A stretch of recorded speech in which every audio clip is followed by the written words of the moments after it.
Good morning, everyone. It's Tuesday. Today is a pretty awesome daily devotional. I got up at 5:30. Woohoo! I also did some website work and some planning, and because I woke up with like this awakened, I have to do this thing. And then I kind of worked my way backwards, I guess, to daily devotional. I did my tuning forks and I got a second cup of tea. And so I've been up for a while. Daily devotional is pretty awesome today. So the card I drew, well, I'll start with the Celtic devotional. So I started with the Celtic devotional. And the theme was, where are you most vulnerable? And I wrote, I feel that most of us are vulnerable when we have not centered in our place of peace.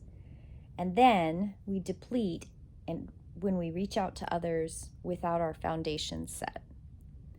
Our personal life blueprint gives us format and the outlines of our house, but too many times we take for granted the skills and the reinforcement needed to keep that house up to date. Think of like coding or the siding on your house. Is the siding falling off? Do you have a leak in the basement? Like our blueprint gives us a format, but we don't feed, water, secure, and nourish our inner place of peace. We neglect our inner beauty and peace in the race to help others or to get to a goal. Finding our center each day, feeding that inner child, placing time and space for our inner beauty, our connection with earth and sky is essential for our growth and ability to work forward towards the goals of our blueprint, whatever your blueprint says. And then I drew the card. I drew this card. It is the Beauty Way. Isn't that pretty?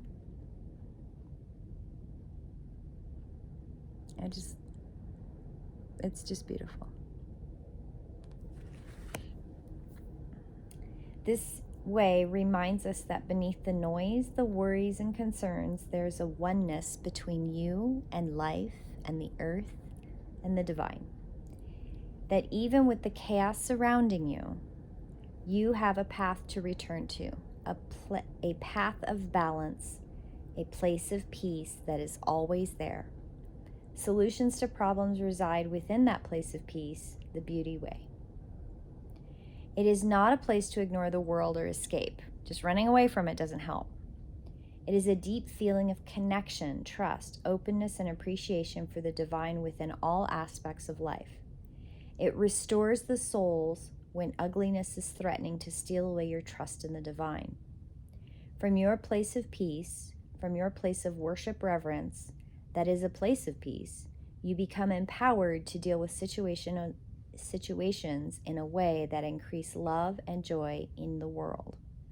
The first step is to allow the simple beauty of nature, kindness, grace, and love, of divine love to seep into your soul, infusing you like a sacred tea.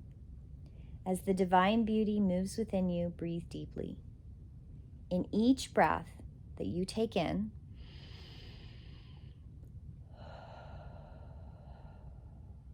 the divine feminine, and feel the harmony of that connection. Only focus on your breath and that divine beauty of love. Each breath fills your body with love and beauty.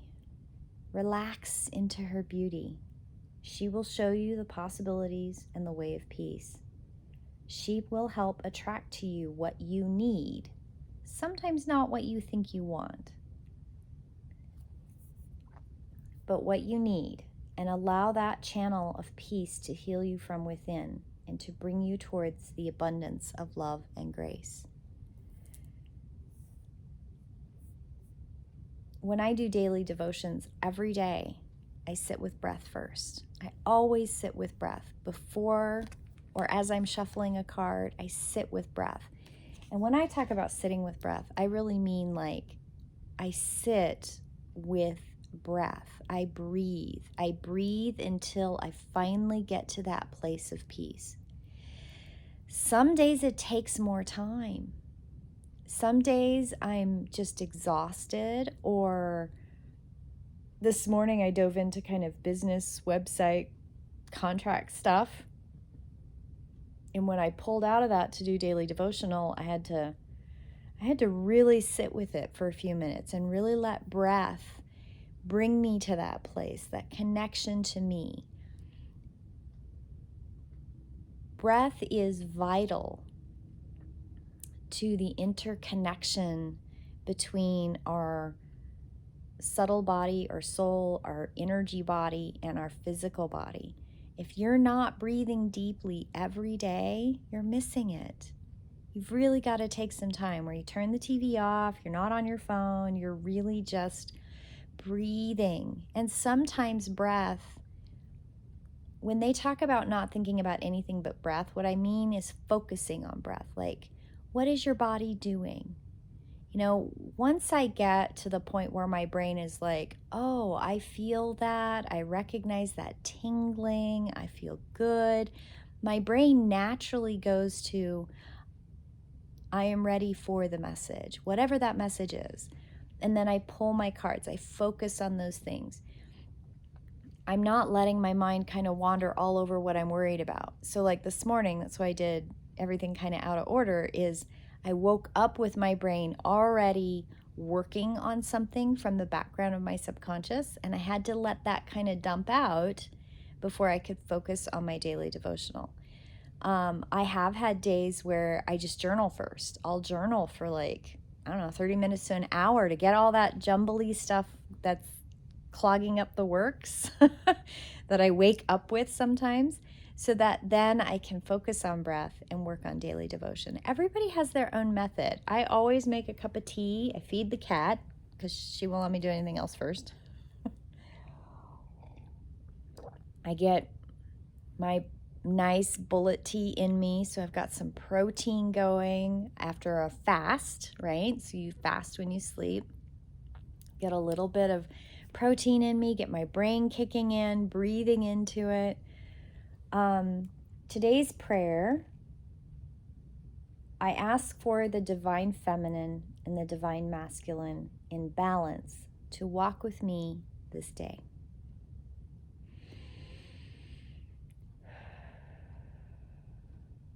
As I walk in the way of beauty, as I walk in the way of inner peace, all darkness departs.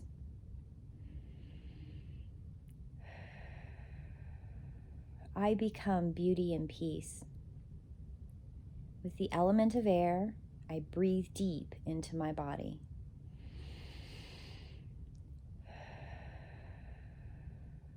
Filling my physical space with peace and love. My thoughts are beautiful. My words are grace. Nothing will impede my reverence and ease.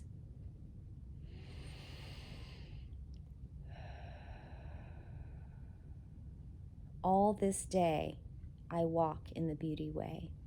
Blessed be. I give you that gift of prayer. We all have the ability to communicate with the divine. You don't need a priest or an intermediary to tell you any of these things. You don't even need me. You don't need me to tell you this. You don't need any psychic or famous spiritualist or some hoity-toity guru that thinks they know all the things. You have the ability to communicate with the divine, to follow your path. I share what I share so that you can be empowered to find your way. And sometimes that way is tough. Sometimes when we choose things in our blueprint, we choose really difficult things. But I promise you, every time it's tough, there's always someone or something in your world that is there to help you. No matter how alone you think you are, you always have somebody there to help you. You may not see it, you may not recognize it. That's okay. That's part of the journey sometimes, is learning to recognize help when it's there in front of you. But you always have someone or something or the universe or a guide or an animal or Mother Earth herself or your guides. We all have guides that are there to help us. Talk to your guides, communicate with them. Say, I don't know your name, but I know you're there. Help me. They always come to help. And sometimes when they send messages, we're so thick in the head, we think that help comes in a form. I need this form to look this way. But that isn't always what happens. You have to really find your place of peace each day to be able to see the opportunity when it comes to you. We miss things all the time. That's part of being human. And it is tough. There are times when it is awful tough. I have had awful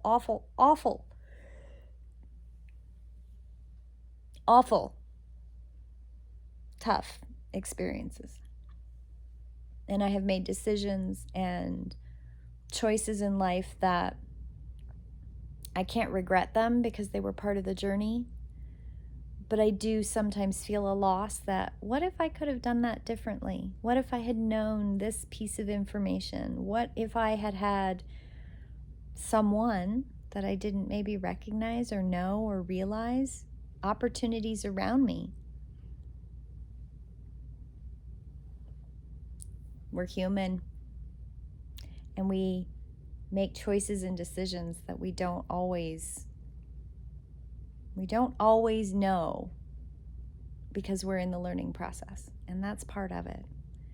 Give yourself grace, find your place of peace, breathe into it. Breathing is so important. There are two things that pretty much every single client hears from me. Well, three things. I probably don't ever not say these things. One is water. Drink water. Drink charged water. Water has memory. Water is life. Honor the water. Honor where you get it. Pay attention. Be mindful of water. Breath. Breathe. Breathe. And the other one is food. Pay attention to what you're putting in your body. Put things in your body that honor your temple. And your temple is your body. Your temple isn't a building, some church on a corner. That's community. If it's done right, it's community. Community is wonderful, yes. But the church is not your altar. It is not your sacred space. Your sacred space is your body first, then where you live. Your sacred space is where you spend your time resting in safety and nourishing your body. And those are sacred spaces. Those are sacred altars of self. It's not narcissistic. You have to maintain the gift of your physical body. You have to nourish that. You have to take care of that. You have to find your place of peace each day, connection of body, mind, and soul, every day. And I tell people all the time, get outside, walk outside, move around, really connect in with the world we live within. People make a big mistake, I think, when they say, I live on earth. I live in a house. I live in this city. I live at this place.